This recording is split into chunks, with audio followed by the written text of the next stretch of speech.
At the airport, I handed over my passport. "You're not on this flight," the agent said. I turned and saw my family already boarding. My sister smirked, took a selfie. No one even looked back. That night I texted one thing: check your accounts when you land. 6 hours later. Chaos. The woman at the check-in counter barely looked up when she told me I wasn't on the flight. "You're not booked," she said, like it was just a glitch. Like I wasn't standing there holding 5 passports. Mine, my mom's, my dad's, my brother's, and my sister's, like I hadn't been the one to pay for all of them. I asked her to check again. She did, and then again with her supervisor. Same answer. My name had been cancelled off the itinerary 2 days ago. Not changed. Not misspelled. Behind me, my family was laughing. I could hear them. My mom shouting something about how early boarding is such a scam. My dad already talking about poolside drinks. I turned to call out to them. My sister turned just as I did. She raised her phone and took a selfie with the boarding gate behind her. She caught my eye, smirked, then turned away without saying a word. They kept moving. No one stopped. No one asked where I was. No one looked back. That moment didn't even feel real. I just stood there holding their passports, frozen. It hit me fast, they knew. They did this to me. I wasn't left off by accident. I wasn't the victim of some system glitch. This was deliberate. They had taken the trip I paid for, cut me out, and walked on like I was nothing. I kept thinking back to last week. My mom had asked for money for extra luggage. My dad said his card got declined again. My sister needed help paying off her last tuition bill. All of it came from me. Quietly. Automatically. They didn't even ask nicely anymore. Just dropped hints and waited for me to send the transfer. And now they'd literally flown off without me. I should have cried. I should have yelled. But I didn't. Instead, I sat down at a table near the window where I could see their plane taxiing. I opened my laptop, connected to airport Wi-Fi, and got to work. The first thing I did was freeze the joint account that Mom and I shared. That's where I used to send her the grocery money. Gone. Then I logged into the travel site I'd used to book everything. I canceled the resort reservation. Their suite, ocean view, all-inclusive. Gone. I'd paid the full balance up front to get the early bird deal. Non-refundable. To them anyway. I changed the password on our Netflix family plan. Then Disney Plus. Then Hulu. Small things, but it felt good. The last thing I did was text our family group chat. Check your accounts when you land. Then I put my phone on airplane mode and ordered a drink. I didn't even look at the flight board again. They were about to land in a foreign country, in a hotel that no longer had a reservation, with credit cards that wouldn't go through. No transportation. No itinerary. No backups. And not a single dollar from me. What they didn't know yet was that while they were in the air, I had already started packing. As I was done. Not just with the trip. I was done with them. To be continued. They landed in Cabo at 4:12 p.m. local time. I know because my sister posted a blurry photo of palm trees from the airplane window, captioned, "Finally." The kind of post meant to get likes. No mention of me. Not even a tag. Just her and my parents in the row behind her, grinning like they hadn't just betrayed their oldest daughter. I waited. By 4:35 my phone was vibrating nonstop. First it was my mom. "Camila, the hotel says there's no reservation under our name. Did you book the wrong place?" Then my dad. "Why aren't our cards working here? I thought you said everything was prepaid." Then a string of messages from my sister. Voice notes. Texts. Missed calls. None of them said sorry. None of them asked if I was okay. Just confusion. Panic. And slowly, anger. They had no cash. The Uber app wouldn't load. My dad's card was blocked because he tried to charge something and the fraud detection triggered. They were stranded in the airport terminal with no ride, no room, no clue what to do next. By 6 p.m., my sister cracked and sent the message I had been waiting for. "Why would you do this to us?" I didn't respond. Instead, I booked a hotel suite for myself. Not in Cabo. I went to Seattle. Rained the whole time. I didn't care. I ordered room service, turned off read receipts, and watched them spiral from 1,000 miles away. On the second night, my cousin Nate texted me out of nowhere. We weren't close. Barely spoke. But he wrote, "Hey, I heard what happened. Your parents are saying you abandoned them. You good? Abandoned them?" I stared at the message for a while before replying. They erased my name from the flight. They planned it. They took my money and left me standing at the gate. Nate replied with just 3 words. I believe you. I didn't realize how much I needed that. One person. Just one to say it out loud. By the 3rd day of their trip, my sister's Instagram went dark. I checked the hotel site. I could see that my cancellation had already been booked by someone else. Cabo was fully sold out due to a local festival. Prices tripled. They were stuck in a budget motel outside the city with no AC. My mom's complaint emails started coming in. First to me, then CC'd to everyone she knew. Still no apology. Just anger. Entitlement. By then I'd already emptied the guest room in my parents' house. It was my furniture in there. My TV. My old laptop that they never gave back. I sent a friend to pick everything up. My name was still on the Wi-Fi bill too, so I cut that off just before they returned. Everything I had ever given them, access, comfort, convenience, it was gone. And all I left behind was silence. But the story doesn't end there. Because when they got back, something happened that none of them expected. They landed back in the States on a Monday night. No tan. No souvenirs. Just exhaustion, a credit card mess they couldn't untangle, and a long list of things they thought they'd complain to me about. Except when they walked into their house, I was gone. Not like I'd ever lived there full time, but my presence was everywhere. Until it wasn't. The guest room was empty.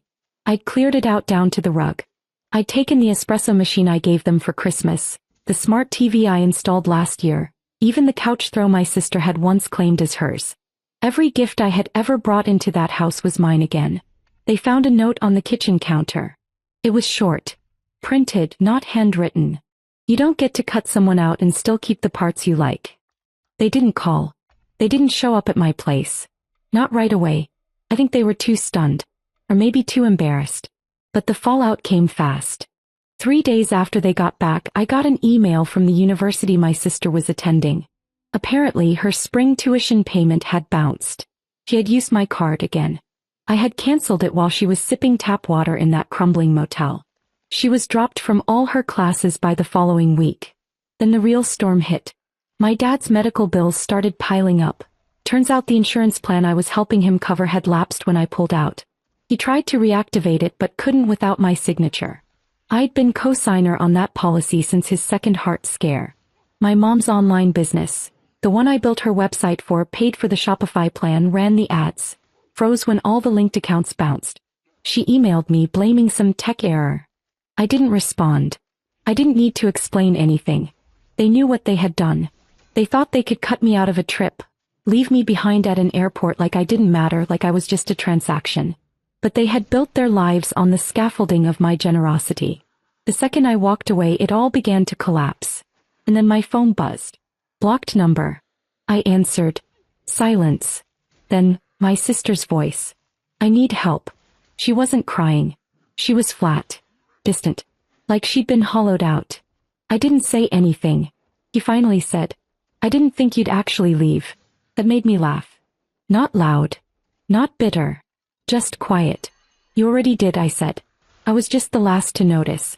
Then I hung up. And that was the last time I spoke to any of them. But even that wasn't the end. Because 6 months later I got a letter. Handwritten. From someone I never expected. 6 months passed. By then I had moved. New apartment, new phone number, new city. Not for them, just for me. Starting fresh had been easier than I expected. No surprise, really. When you cut off people who drain you, the silence feels like oxygen. Then the letter came. No return address. My name printed in careful block letters, like the writer didn't want to give too much away. Inside just one page. Handwritten. Slightly shaky. I knew the handwriting immediately. My dad. He never wrote anything longer than a birthday card in his life. But here it was, 3 full paragraphs. No dear, no date. He got straight to it. He said things had gotten complicated since the trip. That my mom blamed everyone but herself. That my sister was spiraling, dropped out of school, drinking too much, couch surfing at some friend's apartment now that she couldn't afford campus housing. He mentioned that the car I helped him finance had been repossessed. That the house felt empty without the Wi-Fi, the streaming, even the espresso machine. He never apologized. Not exactly. But he danced around it. He said we made some decisions we thought were funny at the time. I see now they weren't. Funny. Like stranding me at the airport was a prank. The last line of the letter stuck with me. I read it more than once. You were the one thing holding this family together. Without you, it's like the roof caved in. That was it. No request to come home. No ask for money. Just an acknowledgement. Barely. I didn't write back. Not then. But the letter stayed on my fridge for a while, held by a magnet shaped like a lemon. Made me laugh a little every time I saw it. Dad always used to say life gave him nothing but lemons. I guess now he finally tasted one.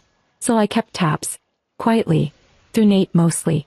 He'd message me every couple of weeks. Little updates. My mom was trying to start the business back up but couldn't figure out the tech. My dad was picking up odd jobs but couldn't keep any for long. My sister started posting cryptic messages on her socials about being betrayed by blood. All of it just echoes. Then Nate dropped something unexpected. He said they were planning another trip. No money, no bookings, no real plan yet. Just the idea of getting away again. Like starting over somewhere else would undo the cracks here. And then he said this. They think you might come around and offer to help again. That's when I knew it wasn't over. They still didn't get it. When Nate told me they were planning another trip, I didn't react. Just stared at the message like it was a rerun of a show I'd already seen too many times. They had no income. No savings. No working credit cards. And still they were floating around the fantasy of a vacation like nothing had changed. But the worst part wasn't that they were broke. It was that they still believed I might step in. Like some financial seatbelt.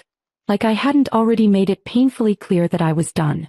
2 weeks later, Nate messaged again. Kim, I thought you should know. They're telling people you froze their accounts because you had a breakdown. That you're struggling. Of course they were. I laughed. Not because it was funny, but because I wasn't surprised. It made perfect sense. The only way they could justify what I did was to turn me into the villain. Or the victim. Whichever version made them feel less guilty. So I said nothing publicly. No post. No announcement. I let them spin whatever story they needed to. I knew the truth. But what they didn't know was that I had one more move left. See, before the trip I'd set up a shared cloud folder. I told them it was for travel documents. Passports, itineraries, confirmations. They all uploaded their files into it. Carelessly. Including some things they probably shouldn't have. Tax documents. Loan info. Screenshots of text convos where they openly talked about taking the trip without me. And the kicker, one voice memo. It was my sister. I hadn't noticed it before. Probably saved automatically. She was laughing. Talking to someone, probably a friend. She's not even gonna notice until we land. I bet she won't even make a scene. She'll just sulk and disappear. Honestly, this trip will be better without her. I listened to it 3 times. Not because I needed to, I already knew who they were. But because I wanted the reminder. I made copies. Backed it all up. Not for revenge. Not yet. But for protection. I wasn't planning to go to war. But if they tried to publicly rewrite the narrative, I'd be ready. Around that time, Nate told me my mom had been asking about me again. Not out of concern. She wanted to know if I still had access to the family trust. The small one my grandparents had set up decades ago. The one I managed as executor because no one else could be trusted with paperwork. I didn't answer her directly. I sent a certified letter. No emotion. Just documents. Official notice that I was resigning as executor. That the new trustee would be an outside attorney. Neutral. Paid. Not emotionally involved. It wasn't illegal. But it was permanent. And that's when the silence began. No more messages. No more fake updates. Just quiet. Until last week. When someone showed up at my door. I had just gotten home from work. Grocery bag in one hand, keys in the other, the kind of normal afternoon where you're not expecting anything. No calls, no drama, no surprises. Then there was a knock at my door. Not the building buzzer. My actual front door. I live in a secured complex.